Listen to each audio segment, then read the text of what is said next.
This program is sponsored in part by HPH Hospice.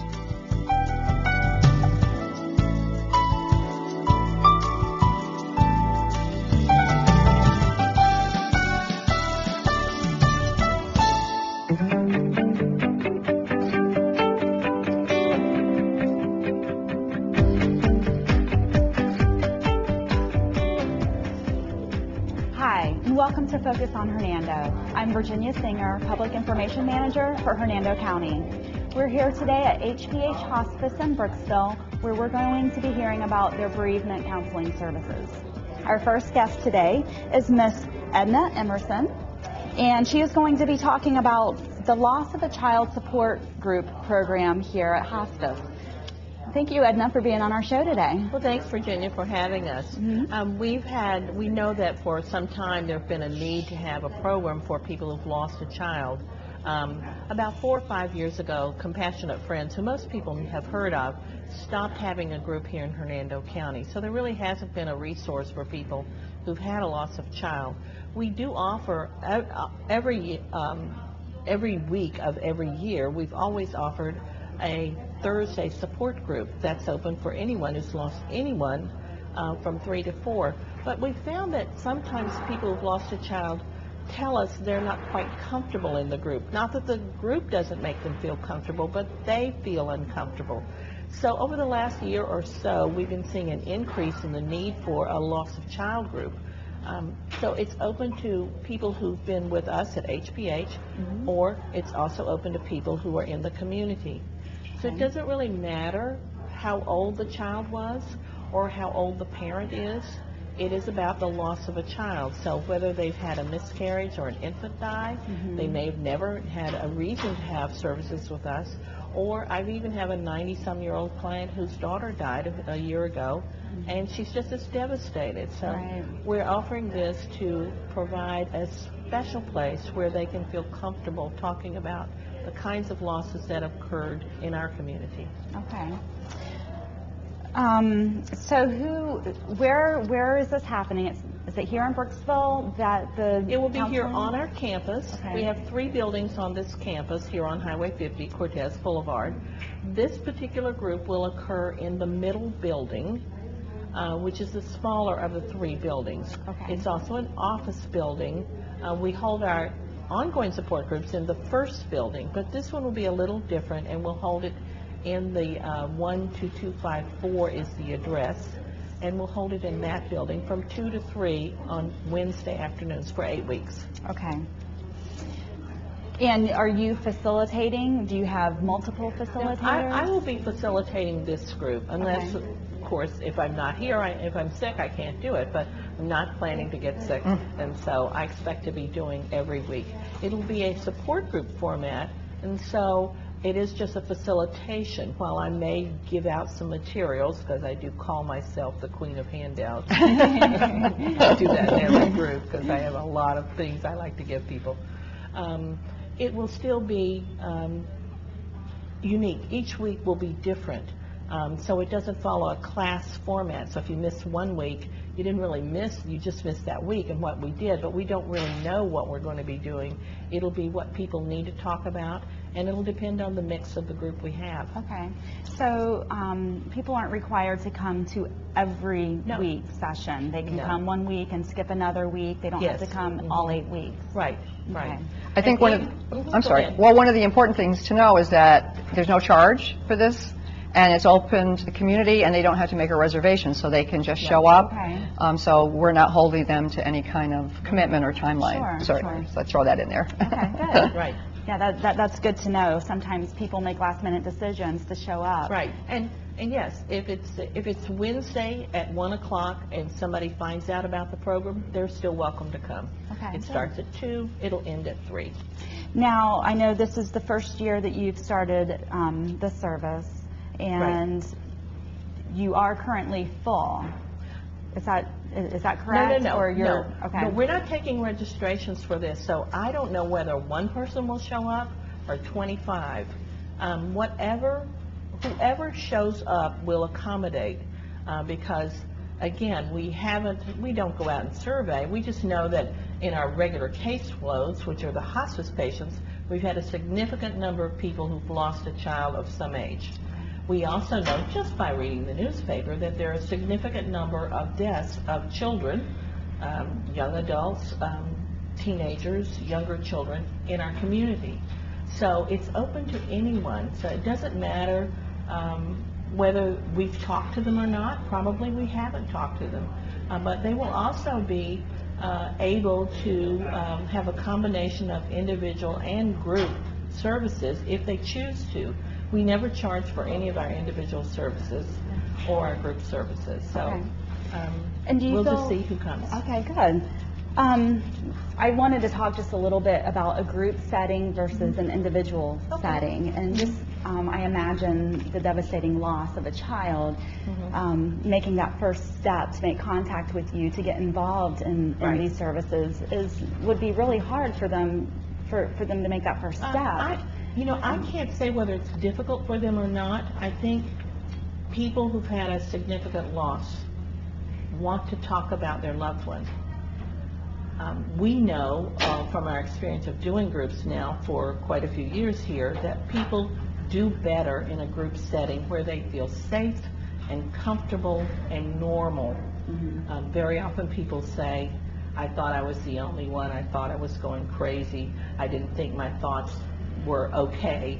And they find that out through the group better than even individual. I can tell them, but when other people are shaking their head going, yes, yes, yes, then they get that validation. So ideally people get both. Some individual for what they maybe are not yet comfortable to reveal in a group, but also the group support. It's very powerful. Yeah. I think that's a great point to make, Edna, about being able to relate to someone else that understands exactly what you're feeling. Because I think that is what causes people to be isolated, right, is to think they're the only ones going through that experience. And I know Deborah will talk about that later, about children and how she works with bereavement for kids, because they experience that probably more profoundly than adults do. But anyway, I think that's, one of the great things that the support group offers is that. Okay, good. So just to review, this is something that you're just beginning this year. It's going to start March 5th and go for 8 weeks through April 23rd, and it's from 2 to 3 here in Brooksville. Right. And anyone can join. Anyone can join. They can come, and they can come for 1 week and not the next week, just whatever their comfort level is. You're open to their schedule. Yes. Okay. Exactly. Is there anything that you'd like to add?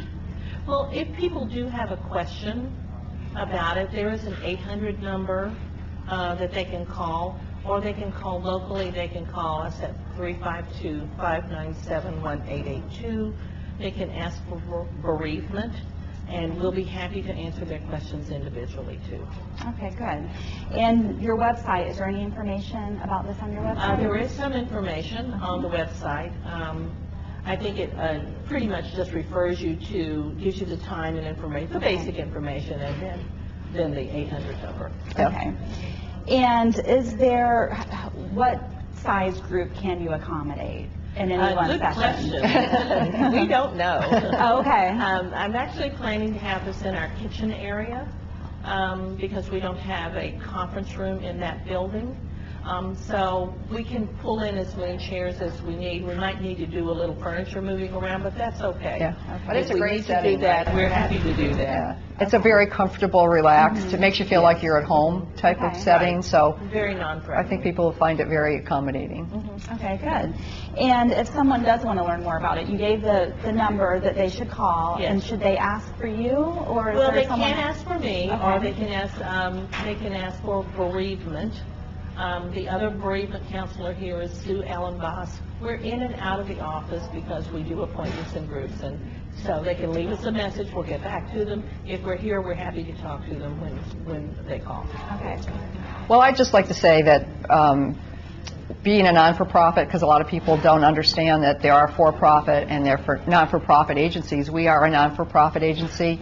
We do business in Pasco, Hernando, and Citrus counties, and not all hospices offer these bereavement programs, especially something as specialized as loss of a child. So we're very proud to be able to offer this to our community. We know that there's a great need for this, and again, you know, hospice is not all being the same. We're very happy to offer these to our... It's a unique service for Hernando County. Which do you take residents from outside of the county, or is this just for Hernando County residents? If they wanted to drive, occasionally we've had some people drive here from North Pasco or from Citrus. It doesn't matter to us where they come from. If they're willing to make the drive, they're welcome to come into the group. Okay, well, good. Well, thank you, Edna. It sounds like a very good program that our community is in much need for, and I look forward to hearing about the success from it. Great. Thank you so for much, joining us Virginia. today. We're going to take a quick break, but when we return, we're going to be joined by Ms. Deborah Rose, Children's Assistant Program Bereavement Counselor, and Kent Patterson, Program Specialist for Spiritual Care. This program sponsored in part by HPH Hospice.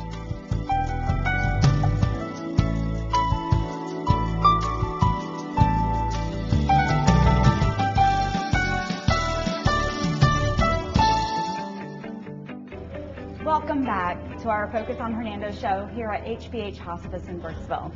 We actually have some surprise visitors today. And Carla, can you tell us a little bit more about who just joined us? I'd love to. These are the Hernando Harmonizers. What's the name of your group again? Now and Then. Now and Then. And these gentlemen, their group is great supporters of HPH Hospice. And what they did recently is they did singing Valentines. So you could hire them to go and sing a Valentine to whoever you selected. And they donated a portion of those proceeds to HPH Hospice, to our foundation that helps with so many of these programs and services that we offer to our community. We love these guys. They'll come in at Christmas and walk around to each of the wings and sing. At Valentine's Day, they sang for the patients and the families. They're just such wonderful gentlemen, and we're very proud to have them here. Perfect timing here today when they came. Are y'all going to sing for us today? Sure, certainly. Wonderful.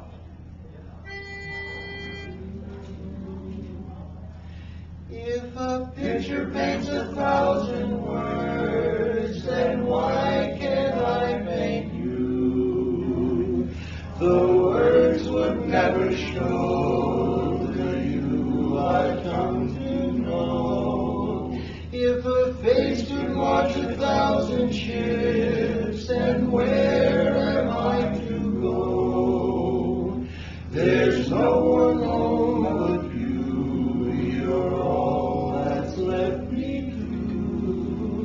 And when I long for life is running dry, you come and pour yourself on me.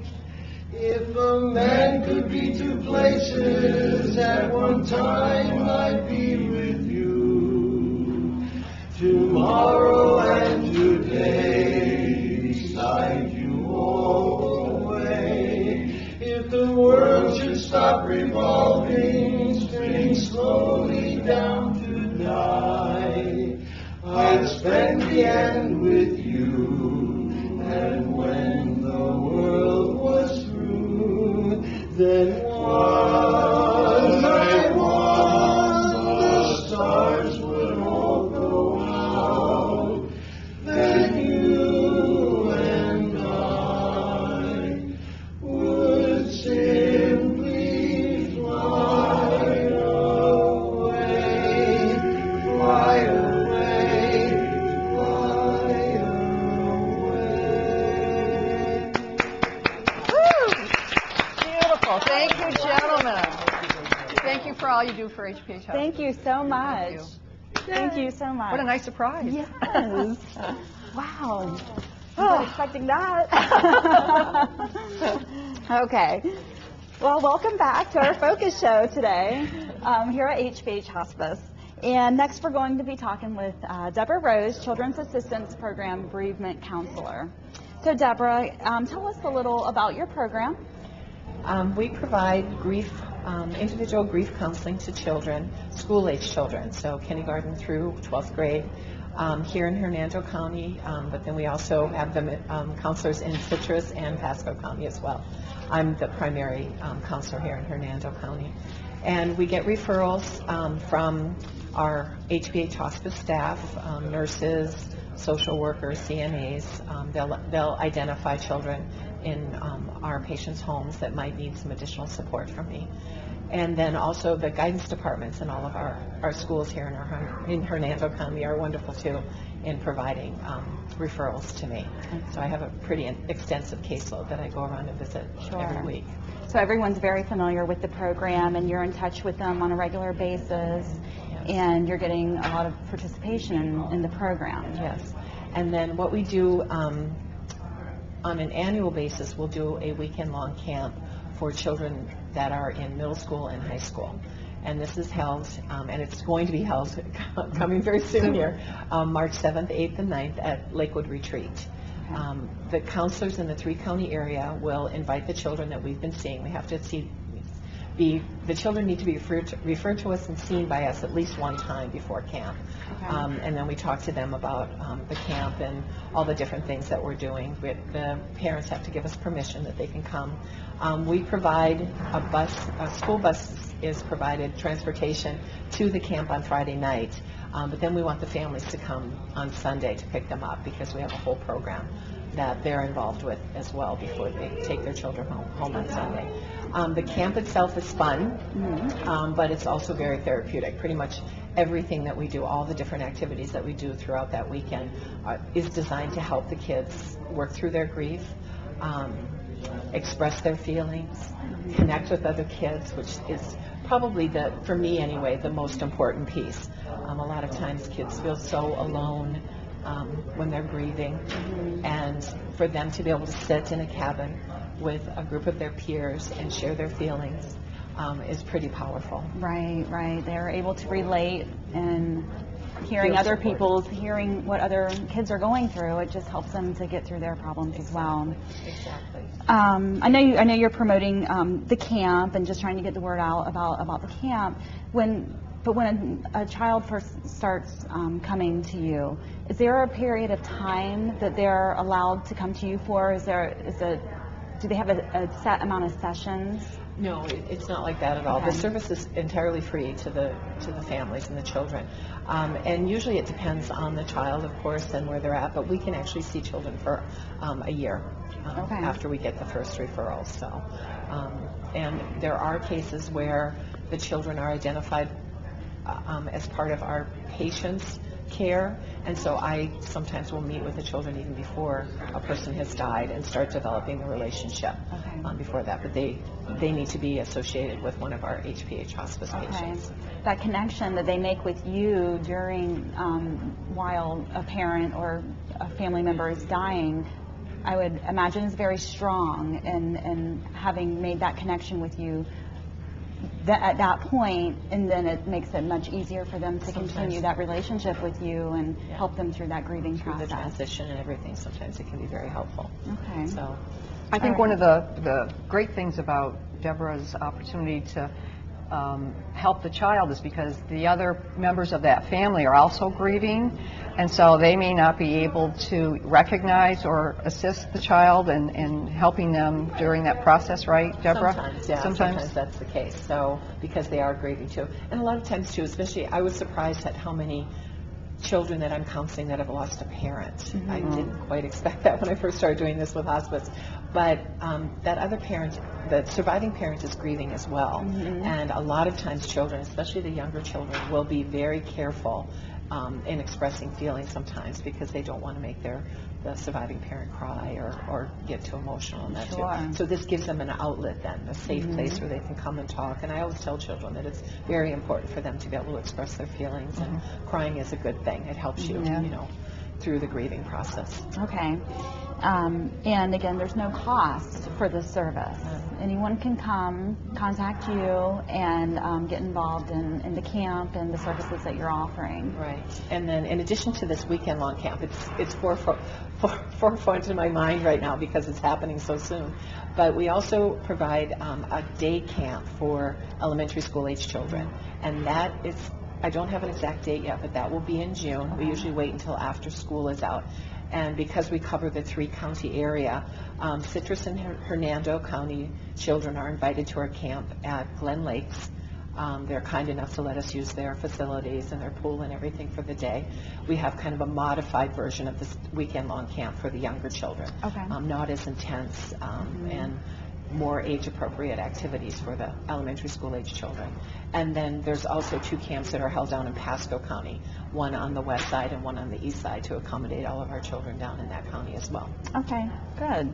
And another, again, these services are not always offered at every hospice agency. So again, we're very proud that we continue, right, Deborah, to offer. I volunteered last year at the camp, and I was just, I didn't know what to expect. I mean, I'd heard about what the program offers, but I mean, it's just really probably one of the most amazing things I've ever participated in. Okay. Very moving, very cathartic. I think it does a lot for these children. It makes them better adults. You know, when you don't hold on to that grief and that anger and that pain, and you learn how to release that, it only makes you a healthier person. Right. So I think it's great what our agency does. And we have a lot of volunteers that help us that weekend too. We'll have volunteers that come in for 35 hours for the whole, just for that weekend. Some of those volunteers, right, they just volunteer Just for the weekend. just for that camp. I mean, so they're very dedicated to, you know, making sure that that's successful. We couldn't do it without our volunteers, Sure. right? I mean, they really are amazing. So, and our counselors. So Okay. it's a great program. Good, good. Work together. And am I correct in saying that it is full for this year? it For is, this year. yes. We actually start planning this before Christmas. Okay. And the invitations go out while they're on Christmas break. So Okay, that's what I was going to ask, is how early should someone contact you if they wanted to attend this camp? What month do you think that is best to make sure that they get in for the following year? well, we're seeing kids throughout the year, and so it's the counselors then that will determine, you know, which children will be invited to camp. Okay, And so it be isn't staying an as- invite. So it's an Okay. ongoing thing. So like if I'm starting to see somebody right now, they would be invited to next year's camp. I see. So it's Yeah. there's always, we never would want anybody not to come that would want to come. So we always try and be accommodating.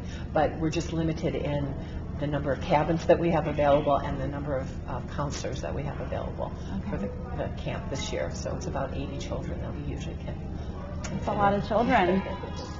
Well, thank you very much, Deborah. It's a wonderful program. I look forward to hearing about how it goes and the success from it. Thank you, Virginia. And next is Kent, and he's going to be talking to us about the Time for Remembrance. Yes. Time for Remembrance is a service that's held basically twice a year, spring and fall. We hold them in a location in Pasco, 2 locations in Pasco, Hernando, and Citrus counties. The one that will be here this year is the 31st. It's a Monday, and they have 31st? Okay. Of March. March, yes. Yeah. And it's at 2 and 6 p.m. Okay. The service is exactly what it says. It is a time for remembrance, time to remember the person that has recently died in your life. It is also a time in which when people gather together, they suddenly realize they're in the midst of others who are going through a very similar situation, having just gone through the dying process and the death of someone they love, and then also everything that happens after that. The first anniversaries, the first birthdays, holidays, and stuff like that. And for some of our patients and their families, it's the idea of been married 50, 60 years and suddenly waking up alone and not having someone next to them to say good morning to anymore. And there's a point in the service in which family members are able to come forward and speak the name out loud. And for many of them, it's the first time since that death that they have spoken the name in public out loud, and it becomes very tremendously emotional Right, and very part of powerful. healing. It's a good word, powerful. Yes, it is. And you don't even realize it until you do it, right? Yeah. It's just, Yes. wow.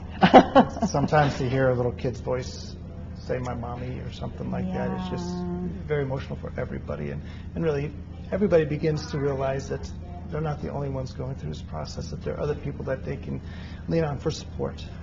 Right, right. And the fact that you're having this event to bring all these people together, they're going to make so many connections, and the healing process, if it hadn't already begun, is going to be a good point to which it can start. They do. And for many of them, they see the chaplain who used to visit them for the first time since death. They may see an aide there or a nurse there, and they almost like reminisce as if they were family members. Aww, and yeah. there's a lot of dynamics that goes on during these services. We also have patients who will sometimes, or family members, who will sometimes request that they would like to come into Sturgill Care Center, and if the room is available where their loved one was, they want to be able to step inside there, and they sometimes just stand there in quiet. Sometimes they talk to one another and tell stories, and that is, again, part of the healing process. Right, right. It's very, very touching. Yes. So this is going to be March 31st. It's a Monday, 2 and 6 p.m. 2 and 6. in Brooksville. Right here on our campus. Here Yeah. on your campus. You'll be able to here. see the tent. We set a big tent up outside. The 2 o'clock service at the end, we have a dove release. Dove release. Yeah. Okay. Which is beautiful. Yeah. And then the evening one, we usually have candlelight. Candle service. And it's open to the whole community, so you don't have to have had a loved one pass away under hospice care. So, and we don't require a reservation. No. We can accommodate, 150 easy? Oh, yeah, no problem. Easy. Yes. And the springtime one, you might want to talk about the ritual, because I think that's, it's so beautiful what you do with the rice paper. And Right, the bowl. yes. Tell us about the planting of the seed. Well, there's a point which I already mentioned where individuals step forward and speak the name of the loved one who died. They also will have in the spring a little piece of rice paper which have written their name. And after they speak the name, they place it in this big bowl of water. And after everybody does that, the bereavement counselors and chaplains come forward with these vials, and they fill it full of water in which all the papers have dissolved, being one in substance then. And they hand out to each individual there a vial of water and a package of forget-me-nots. Wow. And we have had stories where people have talked about coming to one of the spring services, and months later having this plant that has grown and these flowers, and it reminds them of the service, which also then reminds them of the person who they represented that day. Wow, that sounds like a wonderful ceremony. I would love to come It is. and watch that happen. Well, just to recap for the time of remembrance, this is going to occur on March 31st. It's a Monday, 2 and 6 p.m. here in Brooksville, the Brooksville campus, and you can accommodate up to 150 people or so. Easy, yeah. And we usually have afterwards right outside the care center here, our volunteers will make cookies, and we'll have cookies and coffee and like iced tea and water. If people want to stay after, like Ken said, there's a lot of camaraderie afterwards, and people like to stay and chat or come inside. So we'll have that after each of the services as well. Okay. And we have volunteers that have golf carts, so for people that have maybe a challenge walking from our parking lot to the tent, we'll have golf carts that can transport them back and forth. So we try to, make sure we accommodate their needs. Right. Yeah. Good. Children are welcome. Children Yes. are welcome, Good. yes. I always Yes. attend most I services. anticipate a Absolutely. really big crowd, and is that well attended. what always Yes. happens? Very You always get a well attended, yes. well-attended event. Yes. And Very we have good. people who come multiple times. Every year they'll come. Okay. They'll come to each week, the spring one and the fall one, right? Yeah. Because there's just so much that you get. It becomes out of a that. reunion Yes. almost, For it some it sounds does. like. Well, it's a good way to, I think Edna, we were talking the other day at a presentation, and a lot of times people maybe don't have the memorial service anymore or any kind type of ceremony, saying goodbye to that person. So for some people, right, Ken, it's the first time they've ever had any kind of ceremony saying goodbye. Yeah. Is that a correct Exactly. statement? Exactly. Yeah. So many people now, somebody passes away, they're cremated, and that's it, and you don't have a chance to go through that grieving process. Right. And the celebration of life Celebrating, aspect yes. of it, coming together with the group of people who you may have gone through bereavement services with, and pulling everyone back together, Yeah. and it's a celebration. Well, that's a good It point is. to make. It is a celebration of life. Very much Absolutely. so. Yeah. Well, thank you, Carla, for having us out today. Thank you so much. We I always love enjoy hearing it, yeah. about what's going on at hospice. You Yeah. have so many great services, and the number of volunteers that you have supporting your programs is Amazing. it really is amazing. They're amazing. So, Yeah. thank you all for joining us today. And I hope to be back again soon. All right. Thank you, Virginia. Sure. And thank you all for joining us on Focus on Hernando. See you next time.